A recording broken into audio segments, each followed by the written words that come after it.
Tower moment part 2, because my storage ran out for the first one, so gotta wrap things up. What I was talking about before I got so rudely interrupted.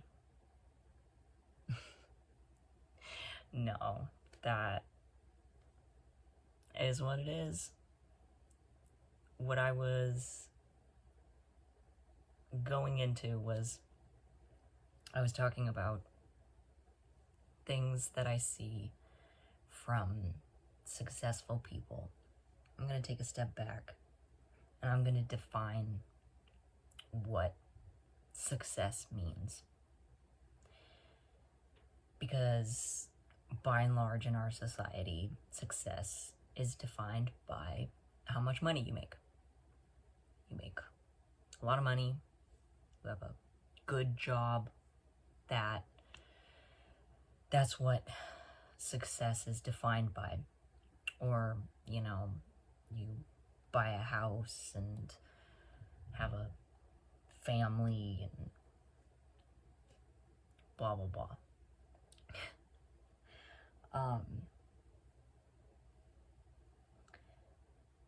To me, success involves money to some extent.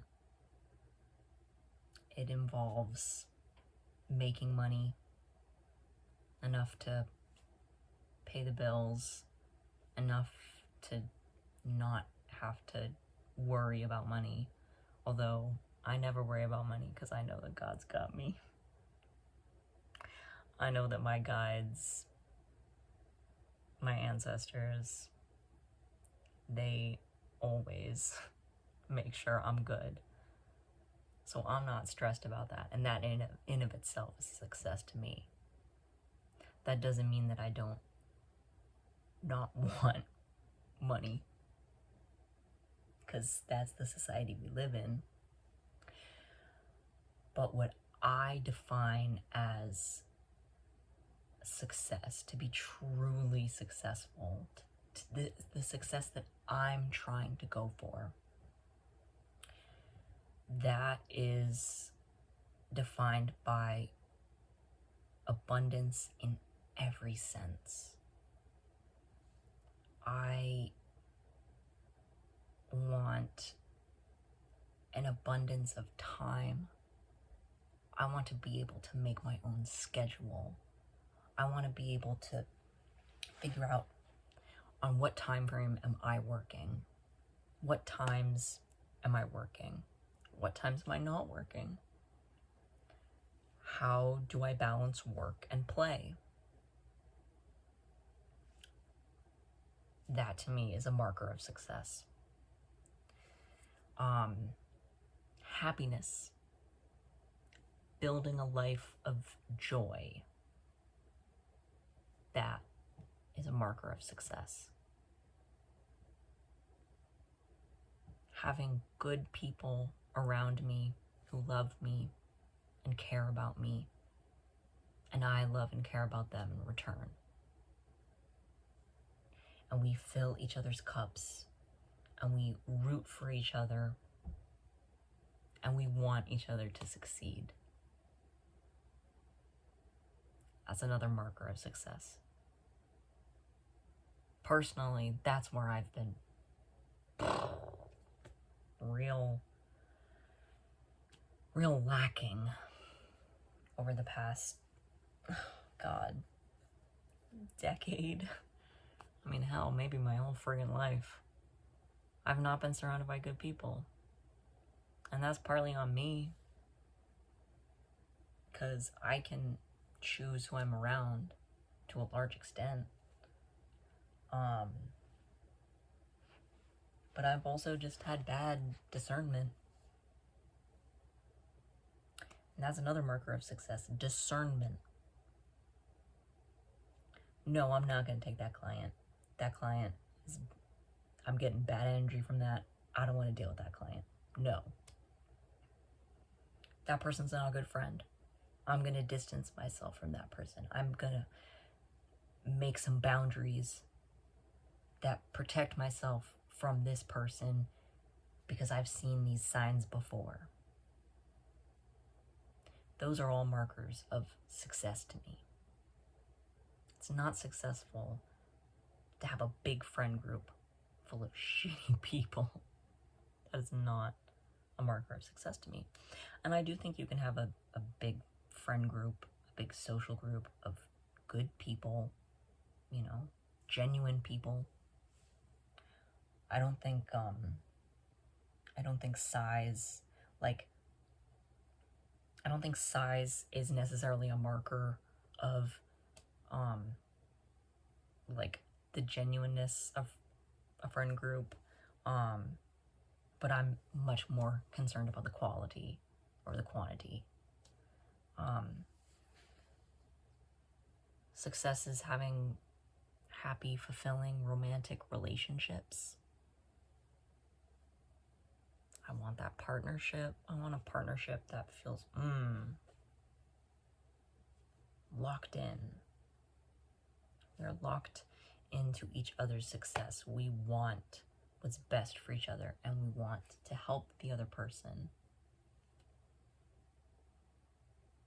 And we exist as two individuals, but we come together to work for our collective good.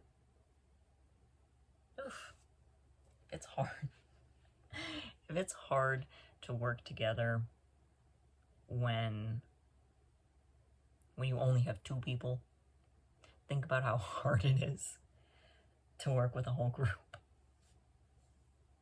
But that's another marker of success to me, being able to cooperate and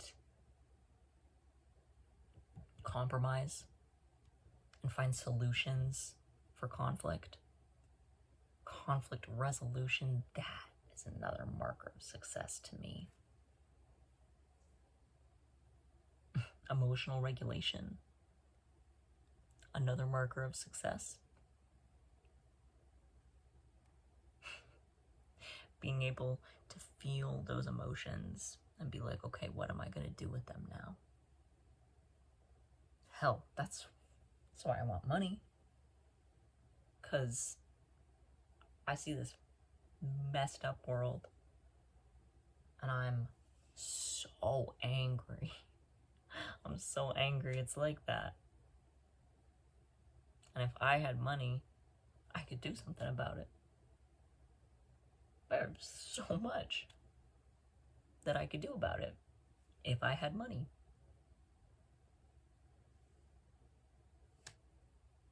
Not that there isn't things that I can do, you know, in addition to, like, it's not just money. It's a lot of planning. It's a lot of working with people. It's a lot of knowing people, and, you know, solutions are not entirely money-based, but there are so many solutions out there that just need the funding. That's what I'm trying to say. That's my point. So back to this concept of what do successful people, and I should say in this society, in this current American capitalist economy structure system life. I think I said two already. I think one was not going at it alone, having a partner to help do all that stuff. And two was waking up early. 3, I think I sort of touched on this. Silly little rituals. Silly little rituals, things that you do every day or consistently, every week, every month, every year. All of these silly little rituals that keep you going. That's also part of it. Oh, and I think I also talked about cleanliness. I'm just making a new list at this point. Number 4, cleanliness. Having a clean space to function in just makes you feel better. Number 5, food. Food and water. My God, does my body require food and water? And I always forget that. I always slack off on that. I need someone else to remind me, but using your resources to the full extent. There's food in the fridge. I can make myself some lunch. I've got some snacks. I can have a quick bite.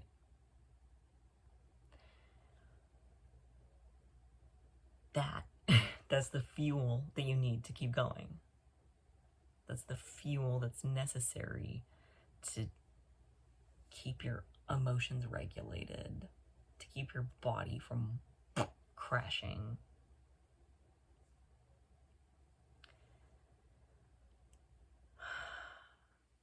I don't know if I have anything else on the list.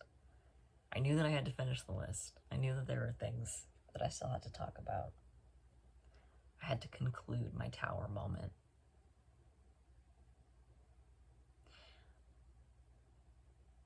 I believe that the universe took everything from me because it knew that I could deliver the medicine. The universe gave me these problems so that I could figure out how to solve them. And for the rest of my life, I will be giving those solutions out. I will be helping people who are struggling like me, people who are struggling similarly to me, maybe not exactly like me, but in a way where I know that the steps to help that person. I know that the steps that are required to help someone in almost any dire situation.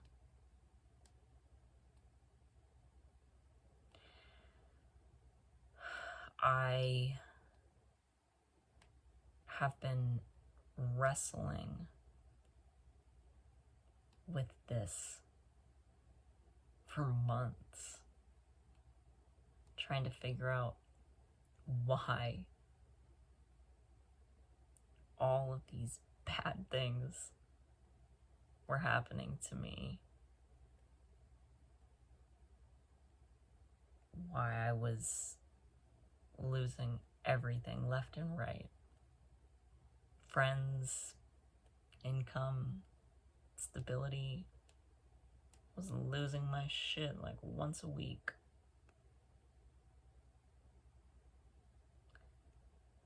The tower moment. Ugh. The tower years.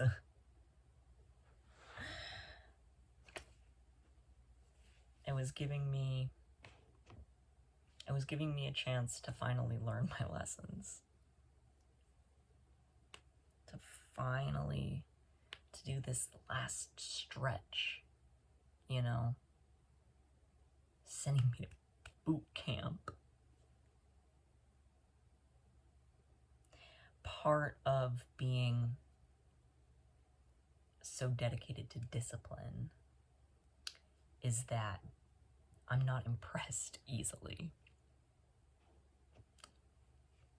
I'm not impressed easily. That makes me my own worst critic, which kind of sucks. But if I study a craft, an art, a skill, and I master that. It's safe to say that there are many skills, many skill sets that I'm mastering. I would not say that I'm at mastery just yet. 15-15 when I said that. I'm not at mastery just yet. But I have a lot under my belt, and I know I have the capability that I can get to that mastery. So holding myself to a certain standard is a good thing. Holding other people to a certain standard is a good thing. And challenging people because do you stand behind what you say and you do?